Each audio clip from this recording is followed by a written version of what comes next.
औज़ु बिल्लाहि मिनश्शैतानिर्रजीम बिस्मिल्लाहिर्रहमानिर्रहीम अल्लाहुम्मा सल्लि अला मुहम्मद व अला आले मुहम्मद। अल्लाह जल्ला शानु का बेहिसाब करम एहसान उस ज़ात का कि जिसने एक दफ़ा फिर कुरान मजीद समझने के लिए यहाँ पे हमें इकट्ठा कर दिया। ये महज अल्लाह का फ़ज़ल है कि इतने दिनों के गैप के बाद, इतने दिनों की छुट्टियों के बाद अल्लाह ने हमें दोबारा अपने इस सबक को शुरू करने की तौफ़ीक़ अता फरमाई। ये महज रब का करम है, इसमें किसी इंसान की कोई हिम्मत, कोई दखल, कोई अक्ल किसी का नहीं। तो अल्लाह का ये बहुत बड़ा करम है। इस पे हम अपने रब का जितना शुक्र अदा करें ये कम है कि अल्लाह ने एक दफ़ा फिर हमें इस वक्फे के बाद फिर कुरान से जोड़ दिया। और अल्लाह ताला हम अल्लाह से अपने रब से ये दुआ करते, अपने अल्लाह से ये दुआ करते हैं कि हमारा ये समझना, हमारा ये समझाना एक तालिब इल्म की हैसियत से अल्लाह के यहाँ मकबूल हो और हम ये खालिस अल्लाह की रज़ा के लिए करें। और ये कुरान का एक मुअज्ज़ा है कि इस कुरान को खालिस नीयत के लिए, हदायत के लिए जो भी समझता है अल्लाह उसको ज़रूर समझ अता फरमाते हैं। ये ख़ुद अल्लाह ने कुरान में फ़रमाया, हमने भी पीछे पढ़ा भी है और आगे भी आएगा इंशाअल्लाह कि अल्लाह उसको पकड़ पकड़ के, उंगली पकड़ के उसको हदायत देते हैं। तो अल्लाह हमें भी ये खालिस अपनी रज़ा के लिए समझने और पढ़ने की, और इससे सिर्फ़ और सिर्फ मकसूद हमारा ये हो कि हम इस कुरान से हदायत हासिल करें। ना हम कोई बहुत बड़े आलिम बनने की कोशिश कर रहे हैं, ना किसी को झूठा नऊज़ बिल्लाह साबित कर रहे हैं, ना किसी को सच्चा साबित कर रहे हैं, ना किसी को गलत और किसी को सही में कर रहे हैं। अपनी हदायत मकसूद है, सब की अपनी अपनी हदायत मकसूद है। अल्लाह हमें इस कुरान के ज़रिए से हदायत नसीब फरमाए, क्योंकि आखिरत में जो हमारे सवाल होने हैं, कब्र में भी सवाल होने हैं, तो पूछा जाएगा कि ये सवालों के जवाब सही दिए, कहाँ से सीखे? तो हमारे पास कुरान और सुन्नत है। आखिरत में भी सवाल होगा ये इल्म कहाँ से लिया था जो आज जिसका तुम जवाब दे रहे हो, तो वहाँ पे भी हमारे सामने कुरान और नबी करीम सल्लल्लाहु अलैहि वसल्लम की मुबारक सुन्नतें होंगी। तो अल्हम्दुलिल्लाह सुम्मा अल्हम्दुलिल्लाह हम आज ये दोबारा शुरू कर रहे हैं 15वां पारा सूरह अल-काफ की आयत नंबर 39 से अपना सबक शुरू करेंगे। वलो ला इस दखल जन्नत का कुलता माशा अल्लाह ला कुव्वत इल्ला बिल्लाह इन तरने अना अकल्ला मिन का मालम वालादा। तो ये एक बात चल रही थी, किस्सा चल रहा था हमारे पिछले सबक में इस वक्फे से पहले कि दो दोस्त थे जो आपस में बातें कर रहे थे। एक गरीब था और एक अमीर था। अमीर को बाग अल्लाह ने दिया हुआ था, अंदर अंगूरों के बाग थे और उसके सराउंडिंग में खजूरों के बाग थे, नहरें अंदर चल रही थी, पानी हर चीज़ में वफर मकदार में था, फल बेहतरीन उसके ऊपर अल्लाह लगा रहा था। ये सारी वो समझता था कि मेरी मेहनत है। अब ये दोनों दोस्त आपस में मुकालमा करते हुए वही बात आगे चल रही है वो गए।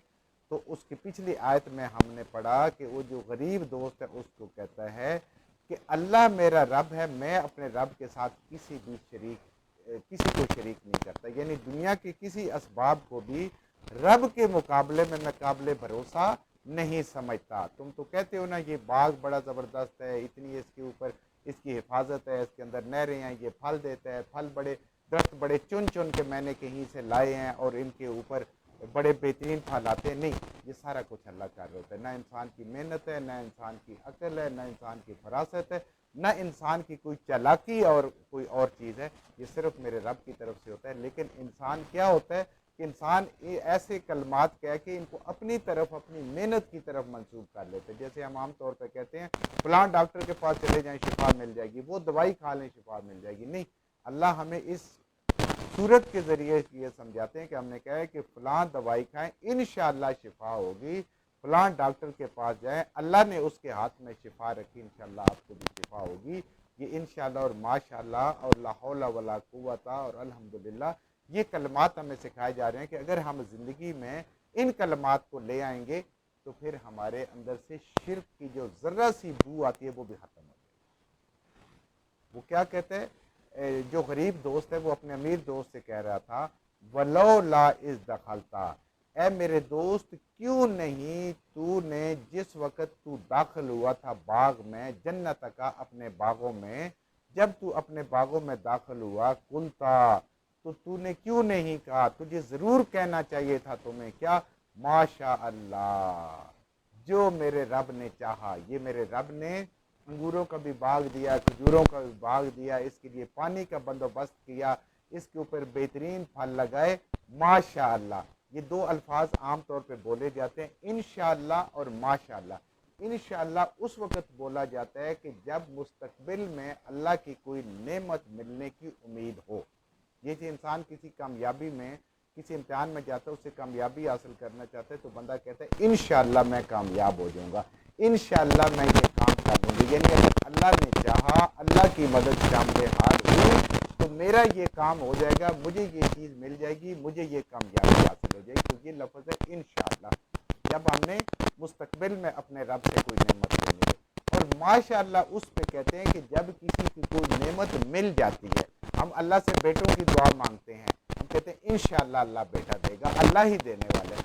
जब वो मिल जाते हैं तो फिर हम कहते हैं माशाअल्लाह अल्लाह ने बेटा अता फरमाया, माशाअल्लाह अल्लाह ने कामयाबी अता। यानी ये जो कुछ हुआ है इसमें मेरी कोई अमल दखल नहीं है, कोई दुनियावी असबाब का अमल दखल नहीं है, ये देने वाली मेरे रब की ज़ात, माशाअल्लाह मेरे रब ने ये मेहरबानी की है। यानी जो अल्लाह ने चाहा वो हो गया, और जो पहले थे इंशाअल्लाह मेरा अल्लाह चाहेगा तो ये काम हो जाएगा, मेरा अल्लाह चाहेगा तो नहीं होगा। अब मेरे अल्लाह ने चाहा तो जो होगा।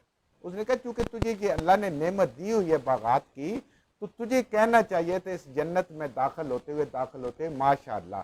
हमें भी इससे सबक मिलता है कि जब हम घरों में आते हैं, अपने बच्चों को देखते हैं, बीवी को देखते हैं, माँ बाप को देखते हैं, बहन भाई को देखते हैं, और अपने छोटे बच्चे होते हैं उनको देखते हैं, तो हमें घर में दाखिल होते हुए क्या कहना चाहिए? अस्सलाम वालेकुम के बाद माशाअल्लाह, ये सब कुछ मेरे रब का अता करता है। घर अल्लाह ने बहुत खूबसूरत दिया हुआ है तो दाखिल होते हुए माशाअल्लाह कहें। ड्राइंग रूम अगर बहुत खूबसूरत सजाया हुआ है तो उसमें दाखिल होते हुए माशाअल्लाह कहें। जब भी कोई नेमत मौजूद हो सामने उसको देखें, माशाअल्लाह कहें। अल्लाह ने माँ बाप जिंदा सलामत दिए हैं, घर वाले दिए हैं, बहन भाई दिए हैं, मोहब्बत करने वाले दोस्त दिए हैं, तो माशाअल्लाह। कोई और कामयाबी मिलती है तो उस पर भी माशाअल्लाह कहना चाहिए। लेकिन हमारी ज़िंदगी की ये रूटीन नहीं है, हम इसको कहते हैं बड़ी मेहनत की है, बड़ा कामयाब इंसान हूँ, सेल्फ मेड हूँ, ज़ीरो से शुरू किया था, किसी ने ज़ीरो से शुरू नहीं किया, ये सब मेरे रब का शुरू कराया हुआ है। तो वो दोस्त उसको समझा रहे हैं कि जब तेरे पास नेमत मौजूद है तो तू कहता माशाअल्लाह, तो अल्लाह का शुक्र अदा हो जाता, तो उस नेमत को दवाम मिलता। तूने इसको अपनी तरफ मंसूब किया, मेरी मेहनत, मेरी कोशिश, मेरा वक़्त पे पानी देना, मेरा वक़्त में इसको खाद देना और सारे काम करना। ला कुव्वता इल्ला बिल्लाह, और नहीं है कुव्वत किसी की भी सिवाय मेरे अल्लाह के।